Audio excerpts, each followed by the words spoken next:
Y hoy vamos a hablar de un tema bien interesante que nos muestra estos dos capítulos, que es la fidelidad y la fe. O mejor dicho, qué es la fe y qué es la fidelidad. Hoy vamos a aprender con Abraham el desarrollo de estos dos capítulos, de qué estamos hablando cuando hablamos de fe, qué es realmente la fe. Vamos a iniciar dando un recorder y rapidito. Vimos en los capítulos pasados que Abraham fue llamado, fue justificado por Dios y salió de su tierra y de su parentela y de la casa de su aba, de su padre, porque fue mandado por Hachén a andar para él. Es decir, una vez que somos justificados, el Señor nos manda a andar para nosotros. Aquí ya empieza uno a tener que dejar en el camino algunas cosas y el Señor especifica tres cosas que lo vimos en la enseñanza pasada. Pero ¿qué abraza Abraham o qué busca Abraham cuando sale bajo ese llamado, bajo esa justificación? Abraham sale a buscar lo que se le está diciendo, una tierra y una descendencia. Acuérdense que él no tenía hijos. Así que él sale interesado, por decirlo así, en lo que se le estaba prometiendo, una tierra y una descendencia. La pregunta entonces que viene es, ¿qué busca Dios con Abraham? Porque hasta ese momento Dios no se había mostrado a ningún humano, no había llamado a ningún humano después de todo aquello que vimos recién con la depuración de la tierra a través del diluvio. Entonces aquí va a haber un llamado y la pregunta era entonces, ¿qué buscaba Dios? Si Abraham salió a buscar una tierra y una descendencia, ¿qué buscaba Dios con Abraham siendo el primer justificado después del diluvio? Y lo que buscaba Dios con ese justificado era entregarle una tierra incorruptible y una descendencia incorruptible. Cosa que a la luz de lo que sabemos es difícil y entendemos que hasta el momento eso no se ha logrado porque la tierra sigue corrupta y de la descendencia que ha venido de Abraham, pues todavía somos tendientes a la corrupción por estar en esta tierra. Con lo cual podemos entender que lo que está prometiendo Dios no es en este mundo, es en el nuevo mundo, en la nueva tierra, porque van a haber cielos nuevos y tierra nueva, y en ese momento es que tenemos que entender que Dios no está buscando hacer una descendencia incorruptible para Abraham en esta tierra. Recordamos también cuál fue la promesa de esa tierra y leamos un poco lo que decía en ese pasaje. Decía, y el Señor le dijo a Abraham, después que Lot se había separado de él, levanta ahora tus ojos y mira desde el lugar donde tú te encuentras hacia el norte, hacia el Negev, hacia el Keden y hacia el mar. Entonces, aquí no hay fronteras físicas para lo que le está mostrando a Abraham en ese momento. Y cuando él está diciendo, levanta tus ojos, espiritualmente lo que debemos entender es que está viendo a la Jerusalén celestial. Sobre todo cuando nos dice hacia el Keden. Hacia el Keden es la eternidad, es lo que está antes de esto, de este mundo que nosotros conocemos. Así que lo que está viendo Abraham es la Jerusalén celestial. Y me gustó o me interesó, mejor dicho, mostrarles de qué está hablando de esa Jerusalén celestial, cómo es, porque en realidad el Señor nos da algunas ideas, incluso nos da dimensiones de cómo es la Jerusalén celestial. En la enseñanza que vimos ayer, vimos algunos temas de cómo está hecha de algunas piedras, que su primer cimiento es de jaspe. Pues ahora vamos a aprender, según el libro Apocalipsis o Revelación, cómo es las dimensiones de eso. Pero algo interesante es que el Señor le está mostrando una tierra que ya estuvo aquí. Una muestra de esto fue el Gan Eden. El Gan Eden era una Adamá donde estaba está establecido esa Jerusalén celestial. Y lo aprendimos en los primeros capítulos de Génesis, que la Eretz era todo lo que estaba fuera de eso y que era corruptible, y ya sabemos todo lo que pasó con los primeros humanos, con Adán y con Eva, por haber salido de lo que era el Gan Eden, o la Jerusalén celestial. Y algo importante que debemos tomar en cuenta es que Dios le está hablando a Abraham, y Abraham está viendo espiritualmente en esa visión lo que es la Jerusalén celestial, porque aquí en Hebreos 11, 9, 10 nos confirma de qué está hablando a Dios a Abraham, y le está diciendo por la fe. Entonces aquí esta palabrita nos va a dar mucho que hacer hoy en este estudio. Fe, dice, por la fe habitó como extranjero en la tierra de la promesa, como en tierra extraña, viviendo en tiendas como Isaac y Jacob. O sea, sus descendientes también vivieron en tierra extraña. Dice, coherederos de la misma promesa. Y en el versículo 10 viene a decir, porque esperaba, óigase esto, porque esperaba, ¿quién? Abraham, la ciudad que tiene cimientos, cuyo arquitecto y constructor es Dios. Así que lo que está viendo Abraham básicamente no es tierra, montañas, mares, ríos. Está viendo una ciudad cuyos cimientos no son de la tierra y cuyo arquitecto es Dios. Entonces, para entender un poco qué es lo que está viendo Abraham, tenemos que irnos a Apocalipsis 21, 16, 17. Lo pueden leer en el libro de Revelaciones 21, 16, 17, y allí nos va a dar las dimensiones de la Jerusalén celestial. Vamos a ver si lo encontramos rapidito. El capítulo 21, el versículo 16 y el 17, para que entendamos más o menos qué es lo que está ante los ojos de Abraham cuando él levanta sus ojos. Y va a decir 16, 17,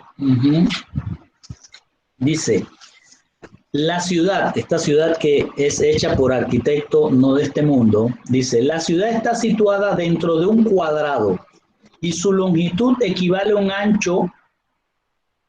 su ancho, o sea, era un cuadrado, tiene todos los lados iguales.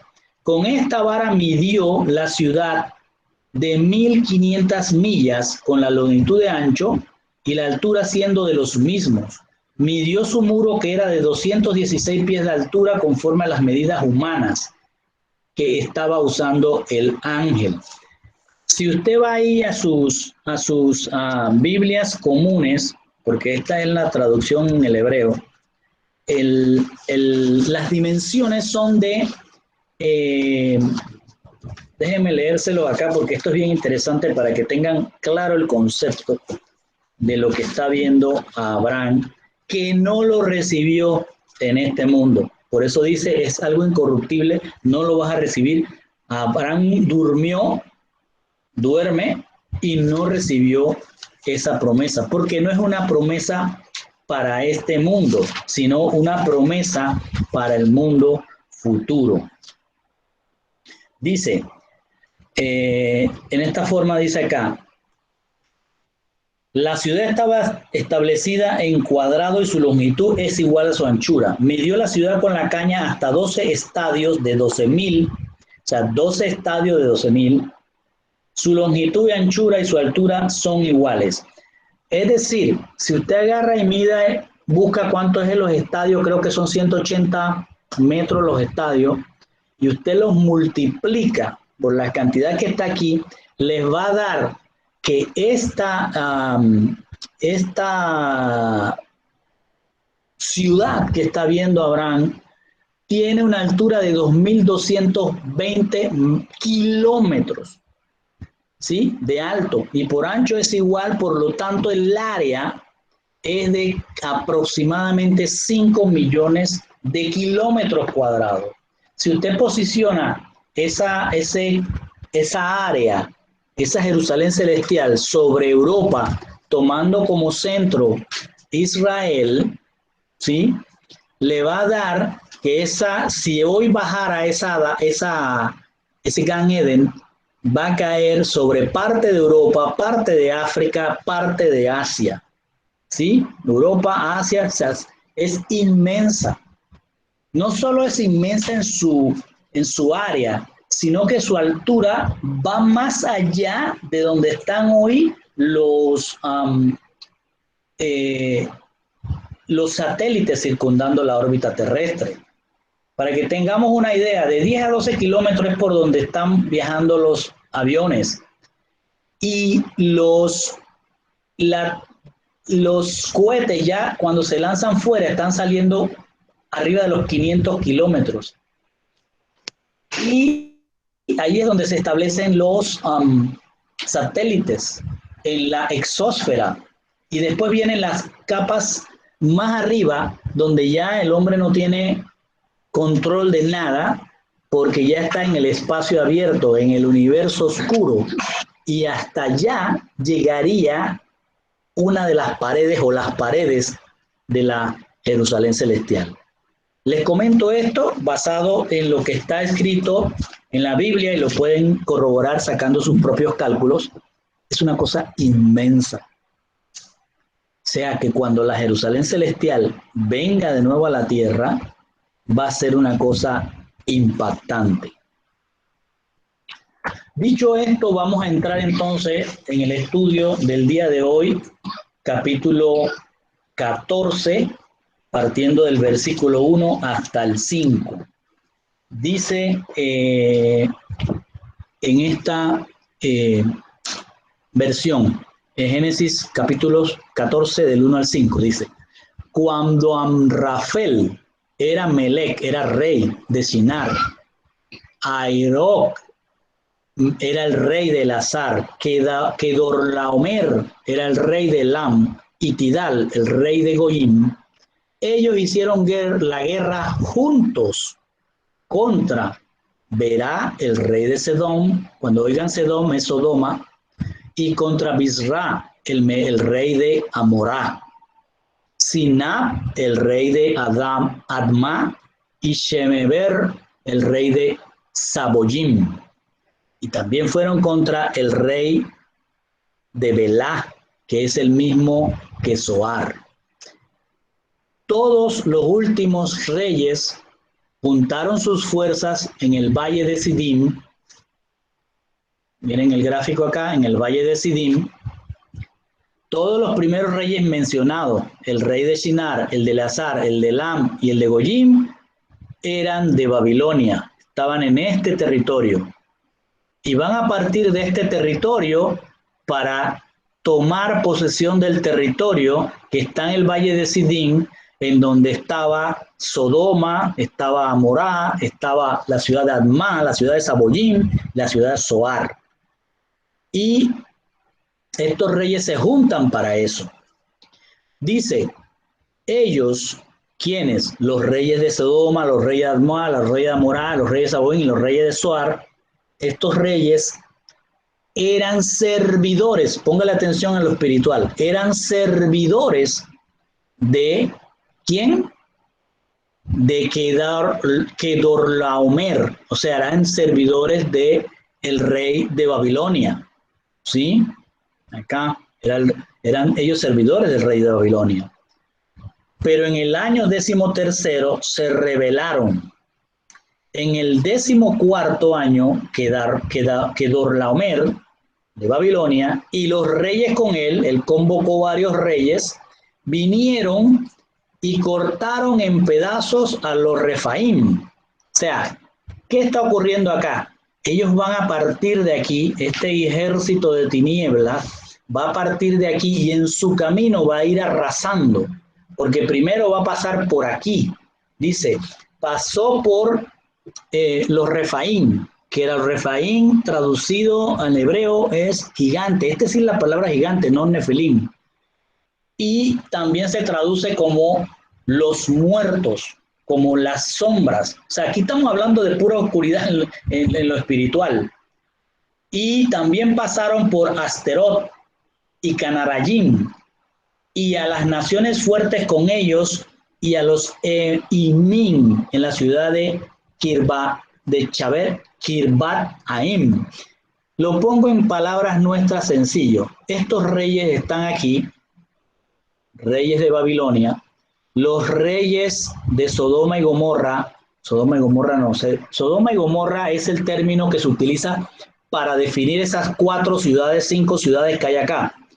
Entonces, estos reyes de Sodoma, de Amora, de Admá, de Saboyim y de Zoar, les estaban sirviendo a estos reyes, pero quieren rebelarse. Es como tinieblas rebelándose con tinieblas. Se quieren rebelar y el rey de Elam, el rey de Babilonia, convoca a los demás reyes que están a su alrededor y van contra ellos. Ese es el objetivo. Pero van contra ellos, fíjense, y cuando van en el camino van arrasando con todo lo que encuentran a su alrededor. Parten en pedazos a todo lo que encuentran a su alrededor. Me llama la atención que esto entra en la cronología bíblica una vez que Abraham partió, para él, Abraham empieza a recibir promesas de Dios. Abraham se separa de Lot y se establece en un lugar diferente al que Lot toma. De hecho, Lot se va a establecer en el área de Sodoma, cerca de estas ciudades que componen esta oscuridad que ahora va a luchar contra la otra oscuridad.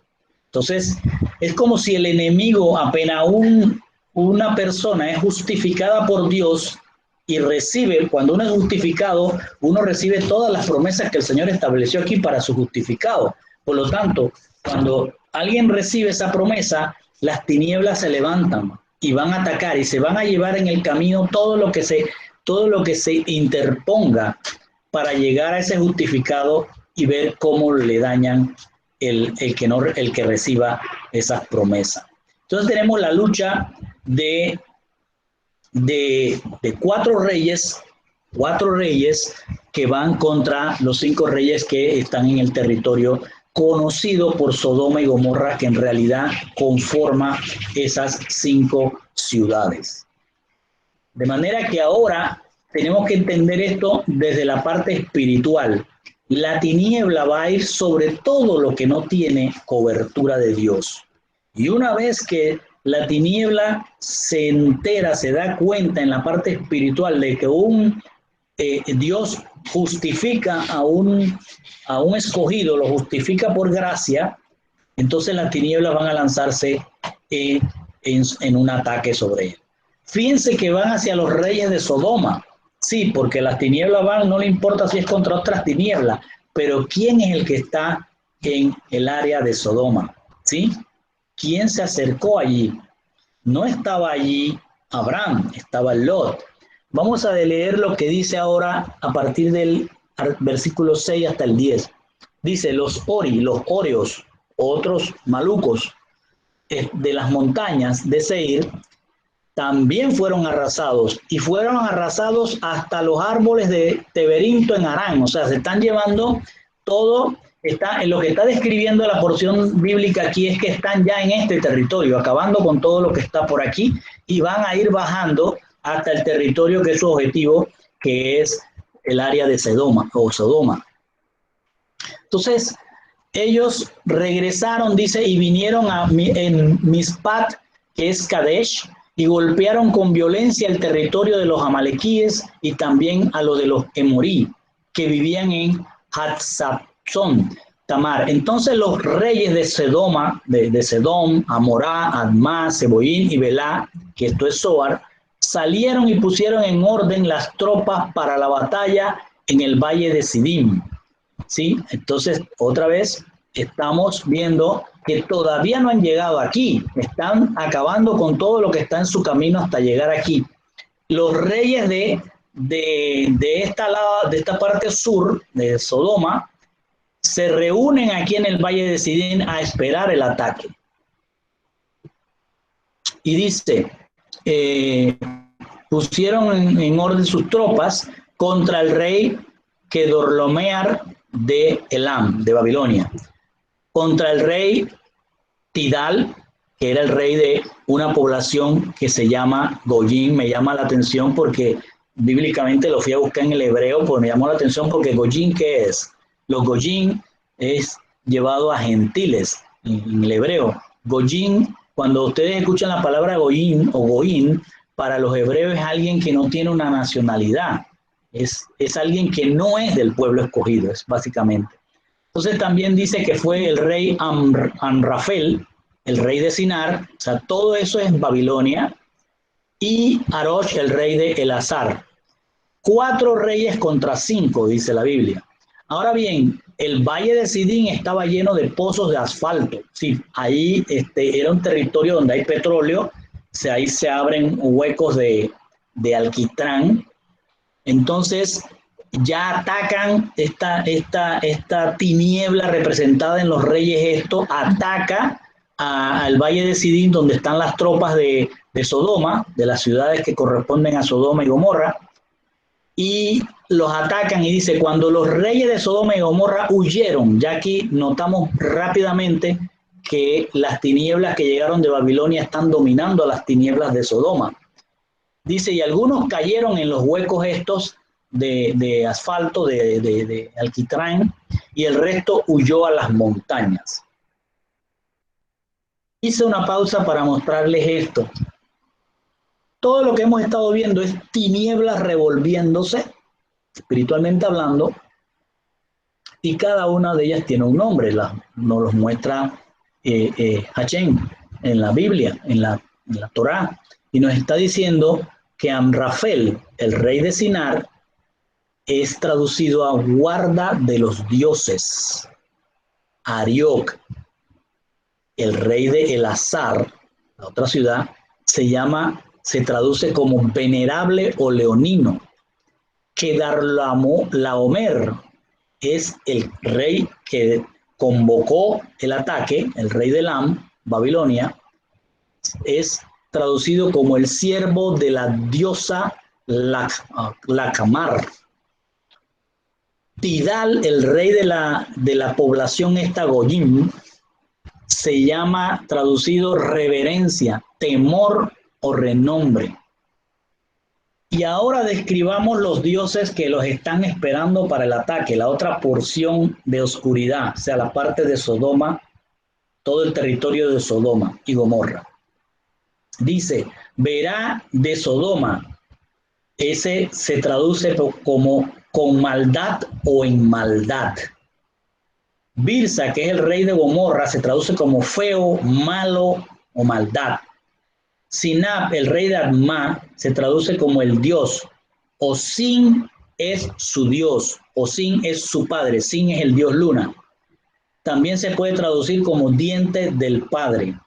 Semeber, el rey de Seboim, se traduce como nombre poderoso o encumbrarse, elevarse, remontarse a lo alto. Y el rey de Bela se llama destrucción, devastación. Y también se llama Zoar, que le ponen ahí Bela y Zoar, es lo mismo, es pequeña, una ciudad pequeña, se llama pequeñez también. Esto es para que tengamos una idea de lo que nos está tratando de mostrar la Torá. Hay un levantamiento de la oscuridad una vez que Abraham ha recibido promesas, una vez que Abraham se va a establecer, pero hay una puerta abierta que se llama Lot, que es quien se va a establecer dentro de ese territorio. Entonces dice en el 14 del 11 al 13, los victoriosos, ¿quiénes fueron los victoriosos? Toda la oscuridad que vino de Babilonia. Tomaron toda la caballería de Sodoma, o sea, agarraron la caballería de Sodoma y la destruyeron y seguro se llevaron todo, como dice aquí, y Amorá y todas sus provisiones, se llevaron los caballos y todas las provisiones que había. Entonces se fueron, pero mientras se iban, ellos tomaron a Lot, el hijo del hermano de Abraham, y sus posesiones, puesto que él vivía en Sedón. Fíjense cómo nos habla el Señor. Puesto que él vivía ahí, puesto que él por su, digamos, posó sus ojos hacia abajo, no hacia arriba como Abraham. Él, por estar viendo lo material, se acercó a algo que era muy hermoso, según dice ese territorio de Sodoma y Gomorra. Véanlo acá, era un territorio hermoso, hoy no existe. Hoy aparentemente por este mapa podemos ver que esas ciudades están bajo lo que es el mar Muerto. En ese territorio ya no hay nada por toda la destrucción que vino o que vamos a ver más adelante que va a venir. Entonces es claro la palabra, nos dice: Lot, el hijo del hermano de Abraham, y sus posiciones fueron tomadas por la oscuridad, puesto que él vivía en Sodoma. Si él no hubiese vivido ahí, si él se hubiese quedado con Abraham y no hubiera buscado esa fricción con Abraham, no estaría envuelto en esta situación donde ahora es tomado por las tinieblas con todas las consecuencias que eso tiene. Entonces dice: alguien que había escapado vino y se lo dijo a Abraham, el hebreo, que estaba viviendo junto a los cedros de Manré, ¿sí? El Emorí, el amorreo, el hermano de Escol y el hermano de Abner. Todos ellos eran aliados de Abraham. Abraham estaba aquí y Lot se vino a vivir acá. Abraham estaba bajo la cobertura de Dios, guardando las promesas que Dios le había dicho, posiblemente, pero este prefirió estar donde estaba lo que aparentemente en el mundo se veía mejor. Así que ahora Abraham es informado de lo que pasó y veamos qué ocurre. Cuando Abraham oyó que Lot, su hermano, había sido llevado cautivo, él enumeró a sus sirvientes que habían nacido en su casa. No escogió a nadie de afuera. 318 de ellos, porque así se escribe en el hebreo, se escribe 3, 610 y 8. Entonces, a nosotros leemos 318.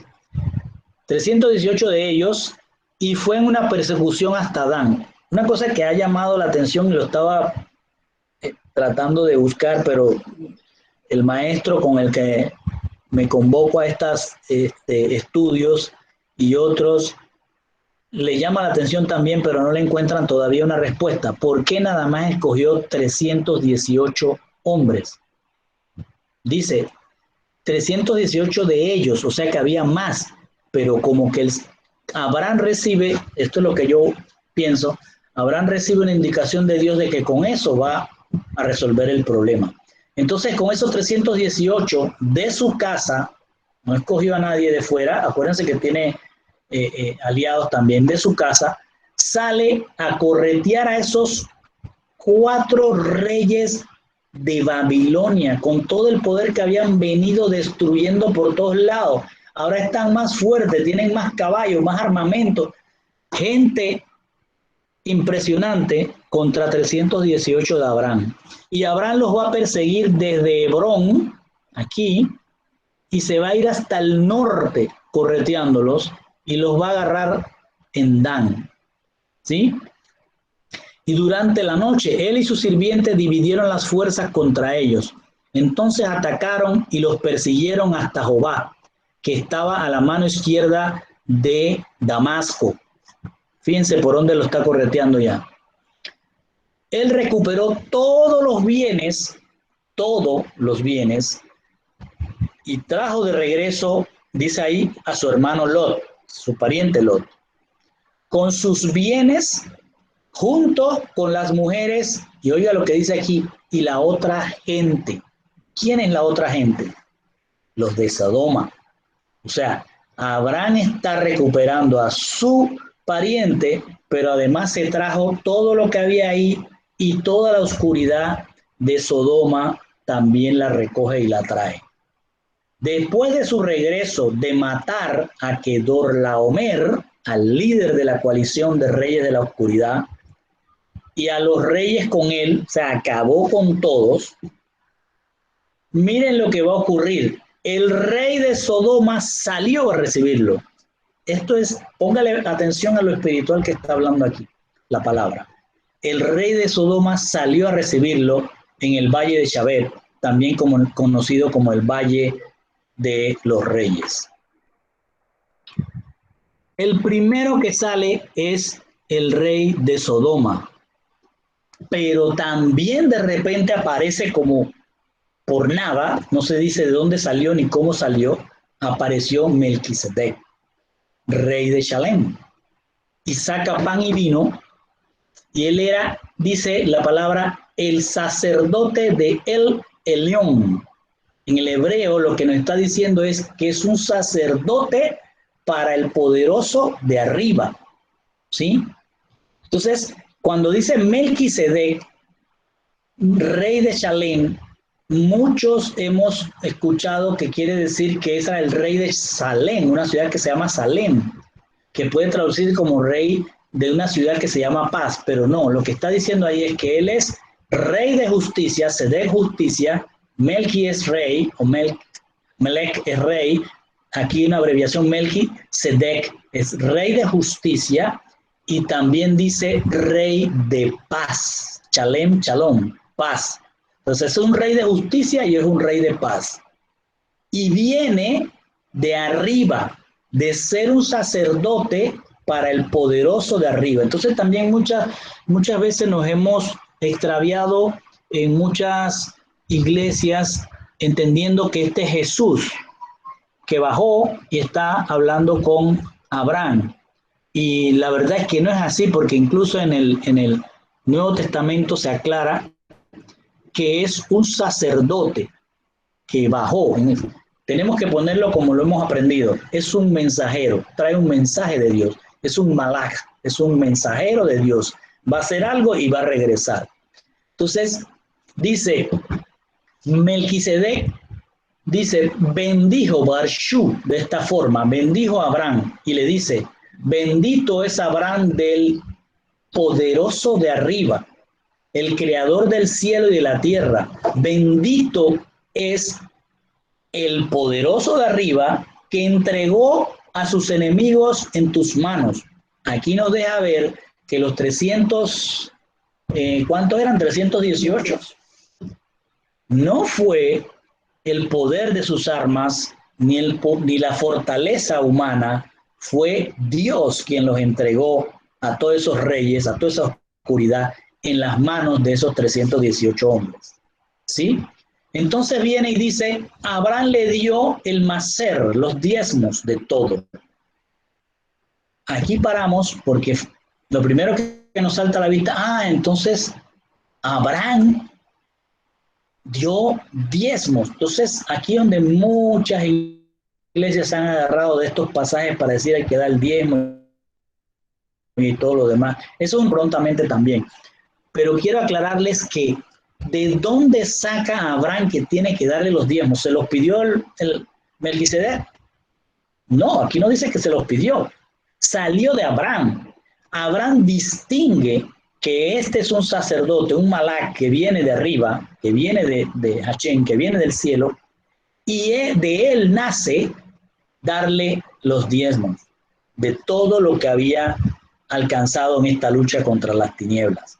¿Por qué? Porque se lo había permitido Hashem. Pero lo que quiero que quede en sus mentes para después, cuando vamos a estudiar el tema del diezmo, es que Abraham ya tenía en su experiencia lo que era el diezmo. Por eso, ¿de dónde viene? Viene del país de los caldeos, viene de una cantidad de dioses que se manejaban allá en donde ya se entregaba diezmo. Y vamos a mostrar algunas informaciones sobre eso que están en la arqueología. Ya Abraham sabía que había que entregar un diezmo a alguien que era una divinidad. Todavía no está muy claro, pero él entregó los diezmos. ¿Qué hizo ese sacerdote? Con esos diezmos, la Torá no nos los deja ver, pero él está haciendo lo que él ya sabía hacer. ¿Sí me explico? Entonces, él entrega esos diezmos e inmediatamente en escena aparece el rey de Sedoma. Dice, el Melech de Sedom dijo a Abraham, dame la gente y toma para ti los caballos.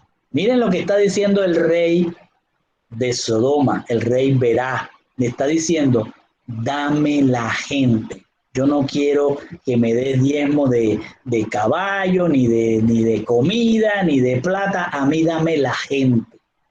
¿Sí? Eso es lo que pidió Belá, el rey de Sodoma. Y Abraham le contesta, al rey de Sodoma: yo he extendido mi mano a Hashem, el poderoso de arriba, el creador del cielo y de la tierra, y no tomaré ni tan siquiera desde un hilo hasta una correa de sandalia de nada que es tuyo. O sea, Abraham no le está aceptando riqueza material, ¿sí? Y le dice: para que no puedas tú decir, rey Belá, ¿sí? Rey de Sodoma, que hiciste rico a Abraham. Miren cómo le está respondiendo Abraham a la sutileza del rey Berá, el rey de Sodoma.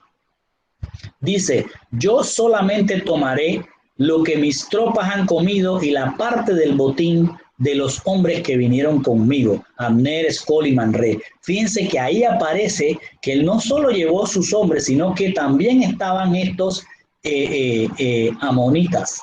Deja que ellos tomen su parte. Estos sí quieren que tomen. Yo no voy a agarrar nada tuyo, pero si tú le quieres dar a ellos, dale. ¿Sí?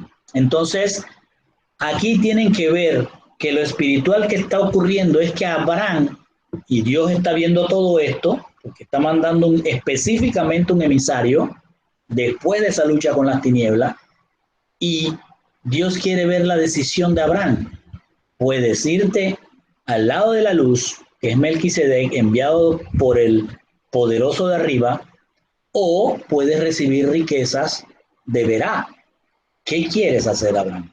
Y Abraham le responde claramente que no tomará nada para que Berá, el rey de Sodoma, diga que él te hizo rico. Y si él te da eso, entonces él tiene derecho sobre ti porque él fue el que te hizo rico. Es lo que está planteándonos acá estos pasajes, que es interesante cuando uno lo lee así, porque si uno lo pasa tranquilamente no ve todo lo espiritual que hay acá. Entonces Abraham se gira es hacia la luz y no hacia Berá, y Dios está esperando esa parte.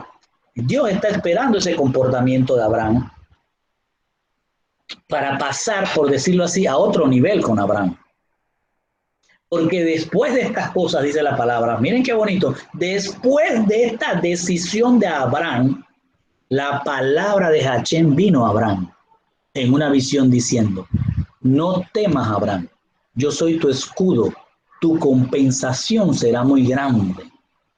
Miren lo que le está diciendo, se lo dice cuando después de todo lo que ha pasado. La palabra nos deja ver claramente, después de estas cosas. Dice: habló Abraham a Elohim. Ahora, póngale atención al diálogo que hay entre Dios y Abraham, ¿sí?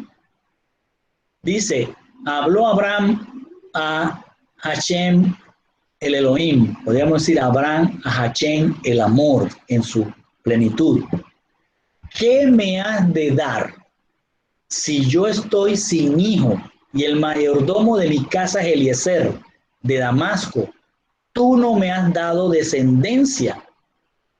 Entonces, aquí nos deja ver claramente que Abraham está viendo todo lo que Dios está haciendo, pero está reclamando lo que él salió a buscar desde Aram. ¿Se acuerdan? Él sale a buscar la promesa de una tierra y una descendencia. Acuérdense en el inicio, tierra y descendencia. Entonces Dios le está hablando de que va a tener una compensación muy grande, pero lo que viene a la mente de Abraham es: ¿cómo voy a tener todo esto si no tengo descendencia? ¿Cómo me vas a dar algo si yo no tengo descendencia? O sea, estoy dudando de lo que tú me estás diciendo. Dice: bueno, él razona, como todo hombre. Quiere decir que entonces Eliezer, mi mayordomo, el que va a recibir todo lo que has prometido, esa tierra y esa descendencia. Y dice Abraham: así que alguien no nacido en mi casa será mi heredero. Entonces contesta Dios: vino palabra de Hashem a él diciendo: este hombre no será tu heredero, sino que tu heredero saldrá de tus entrañas. Entonces él lo llevó afuera y le dijo: mira los cielos y cuenta las estrellas. Si las puedes contar, tu descendencia será muy numerosa. Entonces, ¿qué le está diciendo? Te estoy diciendo, Abraham, que lo que yo dije no cambia. ¿Sí? Él no es hombre para mentir, ni hijo de hombre para arrepentirse. Te dijo que te va a dar una tierra, ya te mostró la tierra. Sí, a los ojos humanos nosotros podemos pensar, wow, sí, una tierra inmensa, mide no sé cuántos kilómetros, millones de kilómetros, pero eso está allá arriba y yo estoy acá abajo. Y además, yo no veo hijos conmigo, o sea, es una duda razonable de un ser humano, aunque está viendo que el Todopoderoso de arriba es el que está hablando. Esa parte como que no concatena con el Padre de la Fe, como lo han llamado. Entonces aquí lo que viene ahora es entender un poco cómo es el razonamiento de Abraham y cómo es la palabra de Dios. La fe humana a la que está acostumbrado Abraham es a la fe que emana del hombre hacia los dioses. A esa fe era la que él estaba acostumbrado en Caldea, en el país de los caldeos, donde ellos iban a los dioses y pedían que lloviera, o pedían que hubiera una mejor cosecha, o pedían que con el sacrificio de algún animal iban a obtener algo más.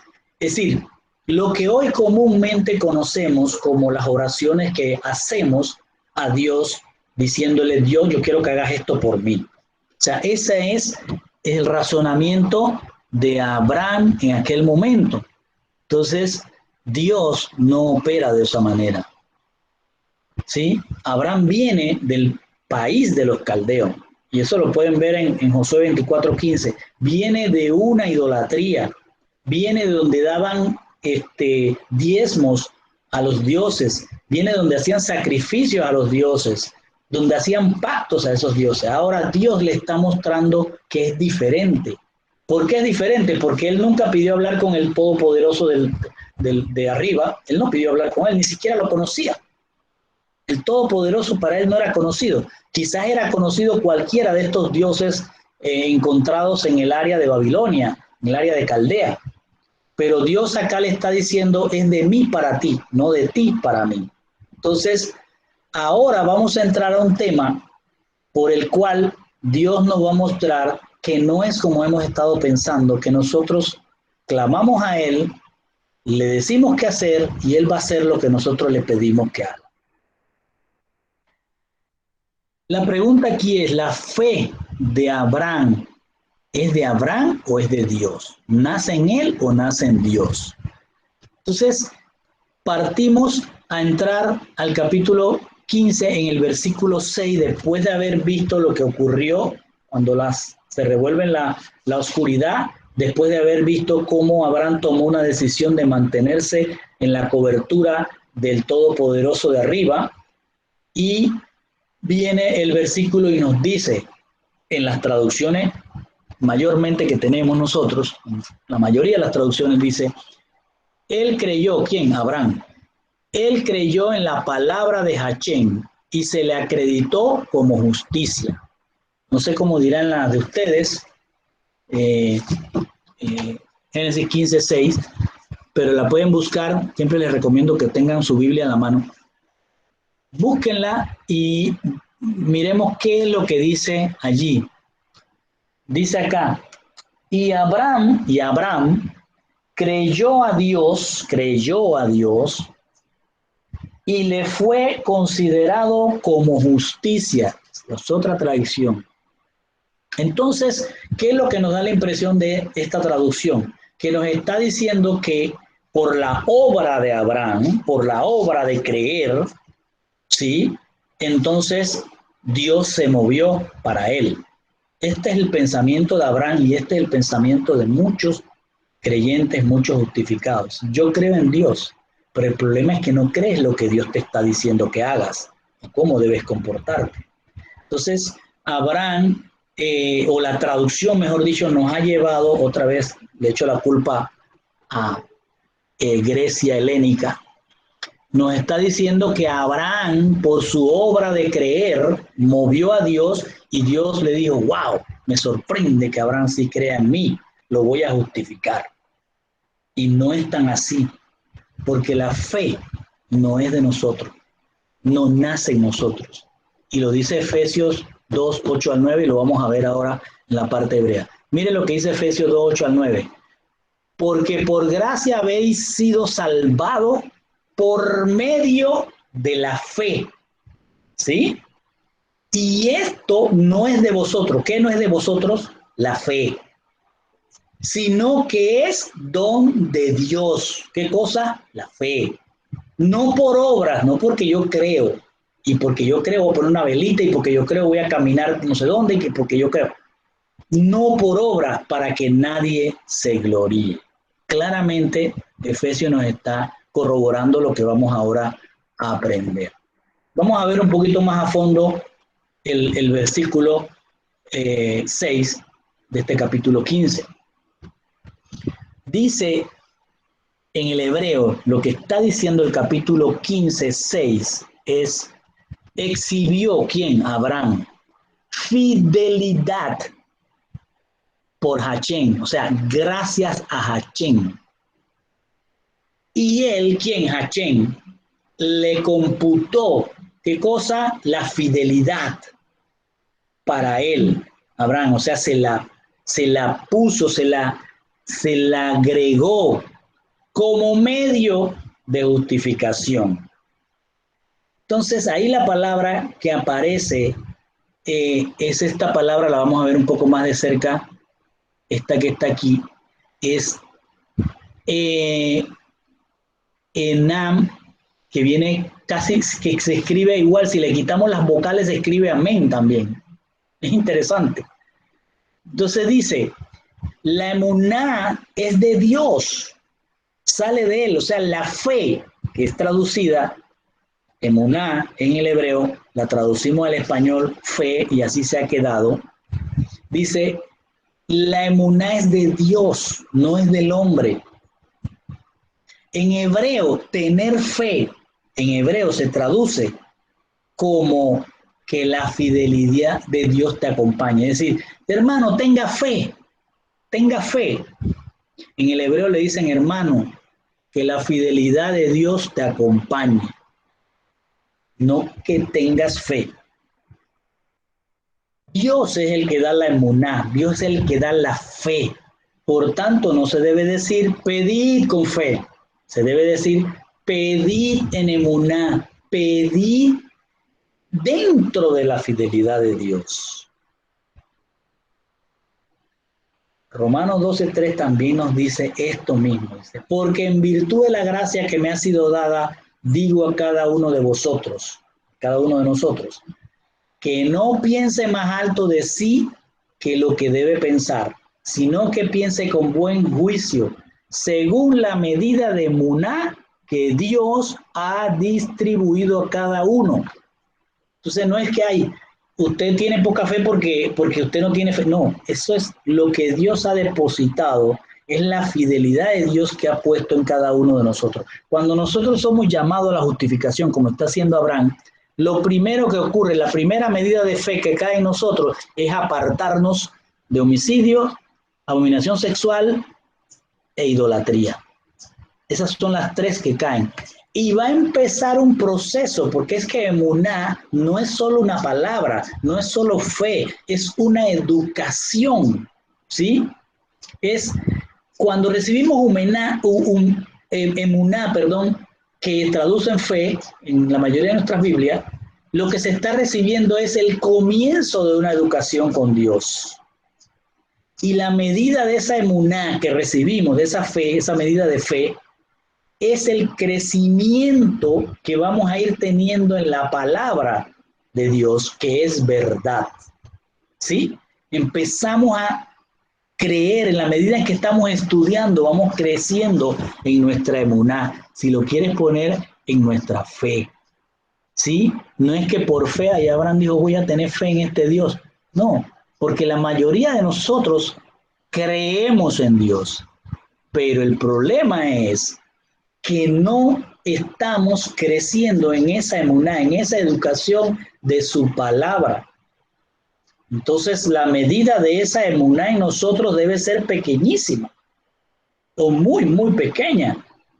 Entonces, no es solo lo que tradujeron ahí creer, no, ahí está diciendo es que Abraham empieza a exhibir, fíjense, empieza a crecer, porque vamos a ver que Abraham No está claro, a pesar de que ya recibió promesa, de que Dios le habló sal, de que le dijo sal de allí, le dijo le muestra la Jerusalén celestial. A pesar de eso todavía está dudando, o sea, todavía está en un crecimiento de esa educación, de esa emuná. Entonces nos vamos a Hebreos 11, donde dice que es la fe, y ahí nos hemos atorado todo el tiempo porque dice, la fe es la certeza de lo que se espera, el convencimiento de las cosas que no vemos. No sé cómo dirá por aquellas Biblias que ustedes tienen, pero en el contexto hebreo lo que está diciendo es pues la emuná, Dios mismo, su fidelidad, la instancia última de lo que esperamos, es decir, todo depende de Dios, es la demostración de lo que no se ve. Estamos diciendo, Él pues, Dios, y acá le ponen certeza de lo que se espera. ¿Qué esperamos nosotros? ¿Qué esperamos nosotros? Nosotros esperamos ser semejanza del Dios bendito, del Todopoderoso de arriba. Eso es lo que nosotros esperamos. Entonces, decir que la certeza de lo que se espera es como decir, nosotros tenemos en la fidelidad de Dios la seguridad, la certeza de que lo vamos a ver cara a cara. Eso es lo que está diciendo de acuerdo a esto. Y dice el convencimiento de las cosas que no vemos. Claro, si nosotros estamos seguros de eso, nosotros no hemos visto la promesa como la vio Abraham, pero aún nosotros tenemos la certeza de que vamos a verlo, aunque no lo vemos, porque dice la demostración de lo que no se ve. ¿Sí? Entonces, es impresionante que hoy la gente llama, no, esta es una mujer de fe, este es un hombre de fe. ¿Por qué es un hombre de fe o por qué es una mujer de fe? Porque pide y se le da. Porque pidió un carro y le dieron un carro. Dios le trajo un carro. Y no es tan así. Hay que ver a quién le está pidiendo. O sea, porque es de Dios. Si a Dios le place que tú recibas un bien material, con toda seguridad lo vas a recibir. Pero eso tiene que estar en la fidelidad de Él, en lo que Él te quiere entregar. Fíjense, a Abraham le está prometiendo la Jerusalén celestial y Abraham murió y no la recibió. Porque no era una promesa para este tiempo. Era para un tiempo escondido, para un Olán que Él tiene guardado para Abraham. Seguro Abraham va a estar entre los primeros que van a estar en la Jerusalén celestial. Entonces, es importante que entendamos o comprendamos que no es de nosotros que nuestra fe va a mover a Dios para que me dé lo que yo le estoy pidiendo. Si no está dentro de la fidelidad de Dios, no lo vamos a recibir. Si nosotros no crecemos en la fidelidad de Dios, poco vamos a hacer. Entonces vamos a ver que va a haber en Abraham, por eso nos habla tanto de Abraham, va a haber un crecimiento. Abraham en este momento está como la mayoría de nosotros, en un crecimiento. Todavía no ha llegado a ser el Abraham que llaman padre de la fe. Está en un crecimiento. Acaba de recibir la emuná. Acaba de recibir la fidelidad de Dios. ¿Cuándo la recibió? Después que tomó la decisión entre Berá o Melquisedec. Entonces, ahora a Dios le agrada poner en él que él crezca en educación con Dios, que vaya a crecer, ¿sí? Dice Hebreos 11:6, y sin fe es imposible agradar a Dios porque es necesario que el que se acerca a Dios crea que Él existe y que es remunerador de los que lo buscan. Eso es lo que dice en la mayoría de nuestras Biblias. Si lo ponemos en el hebreo, lo que dice es, sin emuná es imposible agradar a Dios, porque es imposible agradar a Dios con algo distinto a lo que Él mismo otorga. O sea, no podemos estar pidiéndole a Dios cosas que Él no nos ha prometido. Pero es que estamos viviendo en un mundo que no es bíblico. Bien. Otra vez lo repito. Dios puede dar riquezas materiales si Él le place, si está dentro de su propósito con cada uno de nosotros. Pero si no está dentro de esa fidelidad, no la va a dar. Lo que nos va a dar sí o sí es su fidelidad en la cual debemos ir creciendo como vamos a ver crecer a Abraham. Otro versículo que también se ha utilizado mucho para hablar de la fe es el que dice, el justo por la fe vivirá. Pero la traducción de hebreo dice, el justificado por mi emuná vivirá. Por la fidelidad de Dios es que un justificado va a vivir. Y estamos hablando de la vida eterna, no de esta vida. Aquí todo el mundo se va a morir. Pero el justificado por la emuná vivirá. Entonces, ¿qué es a fin de cuentas la emuná? Es la educación que Dios nos está permitiendo tener, es decir, el conocimiento que estamos adquiriendo de Él. ¿Qué es lo que estamos haciendo cada Shabbat en nuestras reuniones, en estas reuniones? Estamos alimentándonos de la fidelidad, de la emuná de Dios, que es de Dios, no es de nosotros.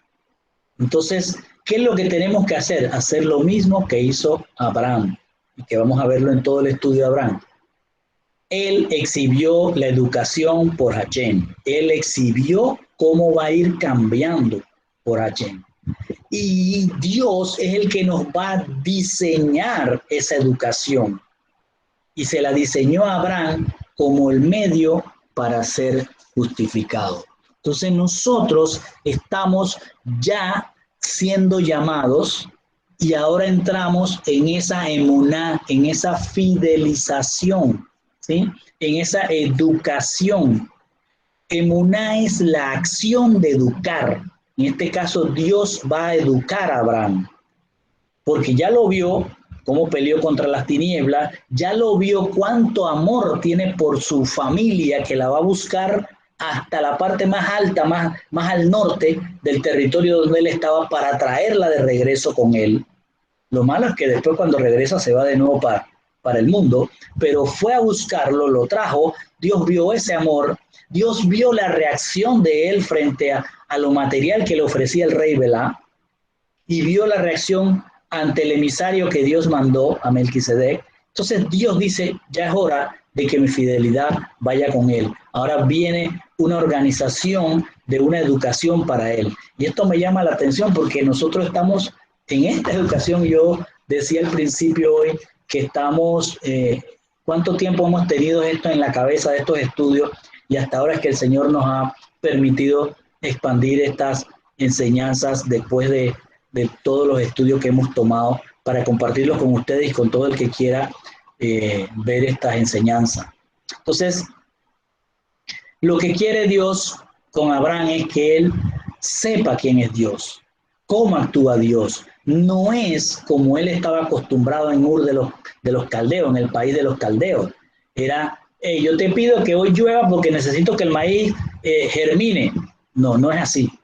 Sino que tú exhibas, ¿sí? Exhibas la educación que Dios te está dando, ¿sí? Exhibas que tú crees en las promesas, que tú crees en su palabra, que tú sigues lo que Él está diciendo sin agregarle ni quitarle. Acuérdense de eso, ¿sí? Y entonces, si haces eso, vas a tener el pago, vas a tener la tierra y la descendencia incorruptible, vas a tener tu espacio en la Jerusalén celestial y toda la familia que lleves contigo y los que encuentres dentro de este mundo que también hayan sido injertados en Abraham. Luego de esto, luego de que hayamos entendido que no es que creyó Abraham y que por eso le fue contado por justicia, sino que es de Dios que lo justifica y ahora lo empieza a educar, que vamos a ver cómo es que funciona esta emuná.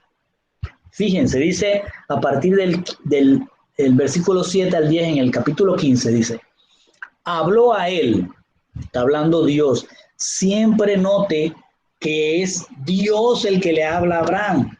Abraham no está pidiéndole.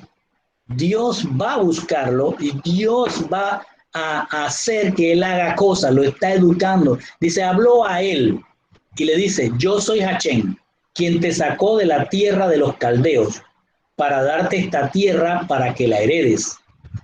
Él habló.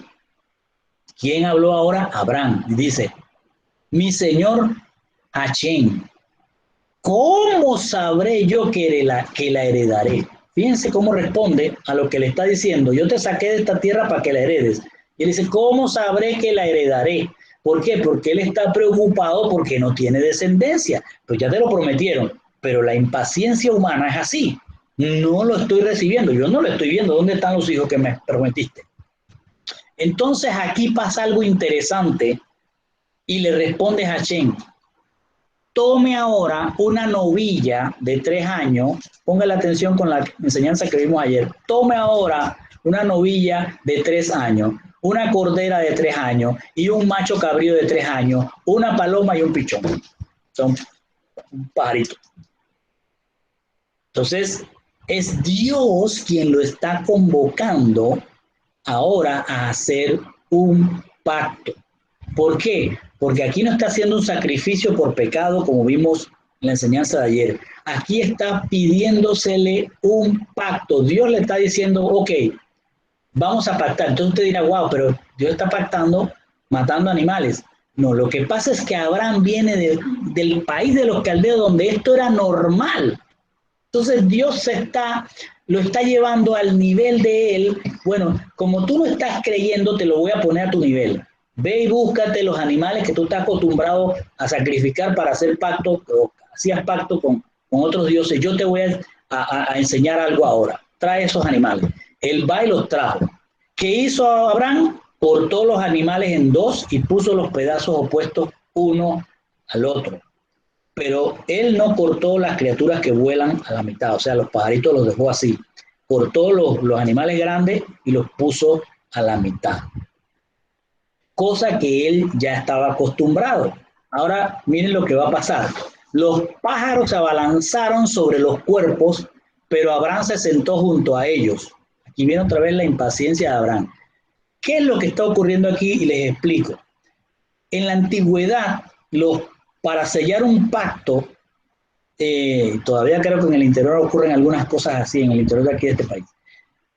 Para sellar el pacto, se mataba un animal, se partía a la mitad, porque era un pacto entre dos, ¿sí?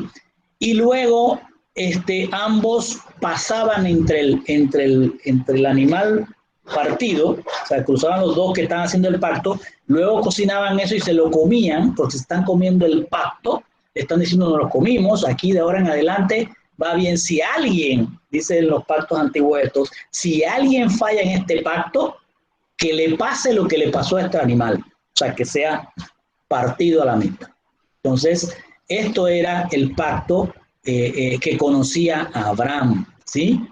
Entonces, el Señor le está dejando en sus manos. ¿Por qué? ¿Por qué hace esto Dios? Me puse a pensar, ¿por qué hace Dios esto? ¿Por qué tiene que darle esa posibilidad a Abraham de usar un pacto terrenal? Porque él no hace algo celestial, algo impresionante, no. Dios no está haciendo cosas impresionantes. Dios le está poniendo las cosas tan claras como las conoce Abraham. Y le está diciendo que hiciera eso, que él mismo buscara las cosas como él sabía, los hiciera, los cortó, los puso. Y miren lo que pasa ahora. Cuando el sol se estaba poniendo, un sueño profundo cayó sobre Abraham. Horror y gran oscuridad vinieron sobre él. Es decir, Abraham se durmió, hasta tuvo pesadillas aparentemente. Abraham se duerme. Y aquí Dios va a hablar a Abraham. Dice, conoce esto por cierto, tu cera será extranjera en una tierra que no es de ellos. También capta lo espiritual que está diciendo los pasajes. Ellos los llevarán a esclavitud y serán afligidos allí por 400 años. Pero también yo juzgaré a aquella nación que los pondrá en esclavitud. Luego ellos se irán con muchas posesiones. Esto se lo está diciendo mientras él está dormido, para que lo reciban el espíritu. Se lo está diciendo. Entonces, Abraham lo va a recibir en el espíritu, en su ruá. Y miren de quién le está hablando, ¿de él? No, le está hablando de la descendencia que tanto le preocupa a Abraham, que no la tiene.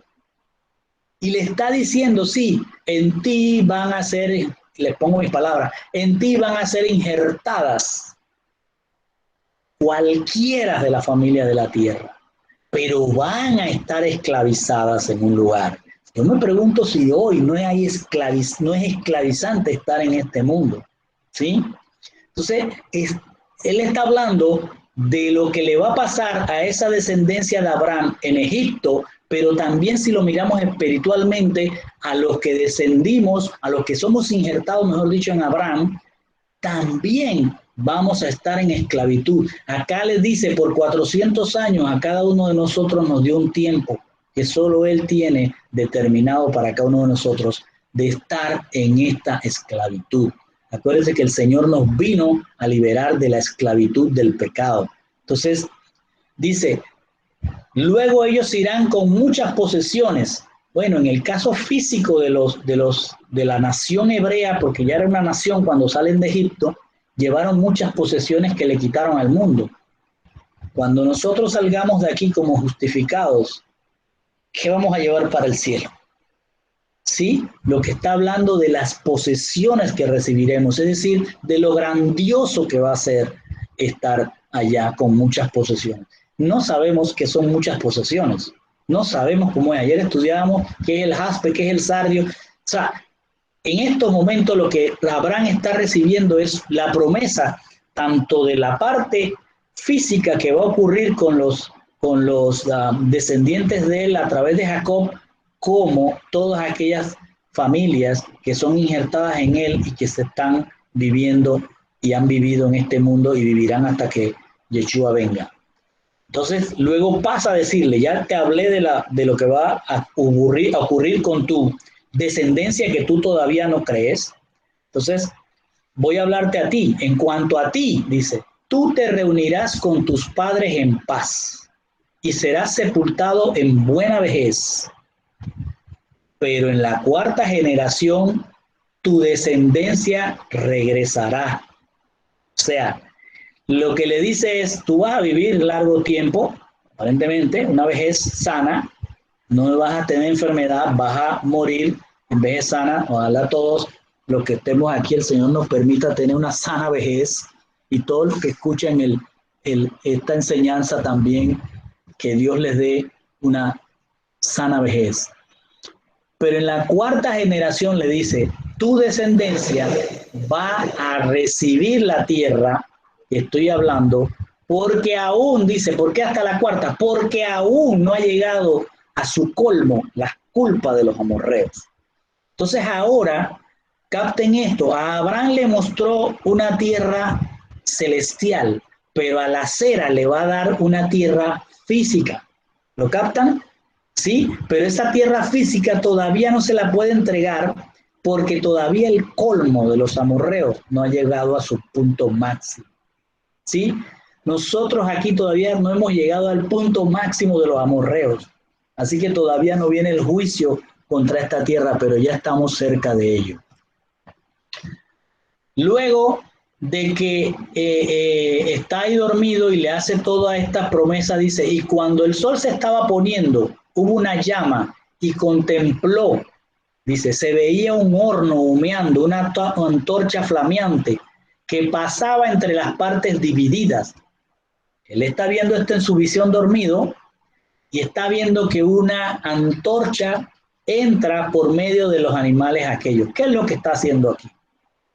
Está haciendo el pacto Hashem solo. O sea, pasó él, hizo el pacto.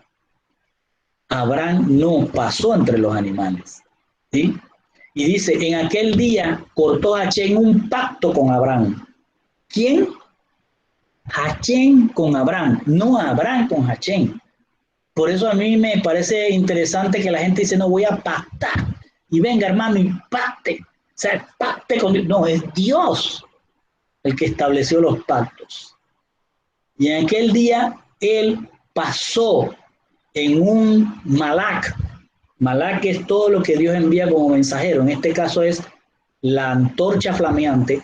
Pasa y cumple el pacto con Abraham. ¿Por qué Abraham o por qué el Señor no permitió que Abraham se despertara y pasara también? Seguro que iba a pasar, seguro que iba a pasar. Pero Abraham todavía no tenía la emuná suficiente para no romper ese pacto. Y si rompe ese pacto con Dios, iba a tener que ser partido igual que los animales. ¿Sí me hago entender? Entonces, Dios sabe que nosotros como humanos somos tendientes al mal, somos tendientes al pecado. O sea, entonces la gente pacta, pero después ese pacto lo rompen. Entonces, Abraham no fue despertado. En visión le vio que Dios hizo el pacto, partió el pacto, y aquí viene y le dice: yo daré esta tierra a tu cera, a tu descendencia, y miren que ahora sí aparecen límites físicos, pero se lo está dando a quién, otra vez, a la descendencia, no a Abraham.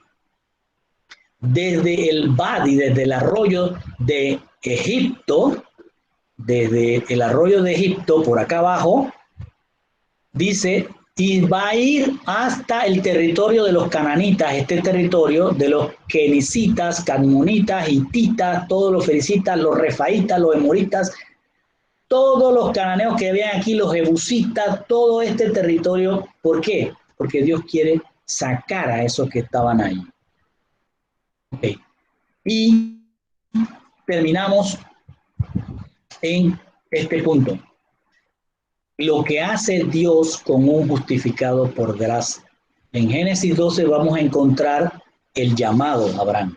Anda para ti y haré de ti un goy gadol, una nación gentil grande. O sea, nos va a justificar, nos va a llamar a andar para nosotros y nos va a hacer en nosotros una nación aparte. Nos vamos a hacer santos y todos los que podamos injertar en nosotros van a ser parte de esa pequeña nación, por decirlo así.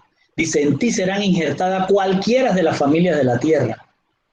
Por ejemplo, yo a muchos de los que están viendo el video no los conocía y hoy, para la gloria de Dios, estamos compartiendo como una familia, porque cualquiera de las familias de la tierra puede ser injertada. Y yo estoy seguro que cada uno de ustedes, cuando comparten estos mensajes, estas enseñanzas, también van a hacer que se injerten en ustedes a través de la palabra muchos.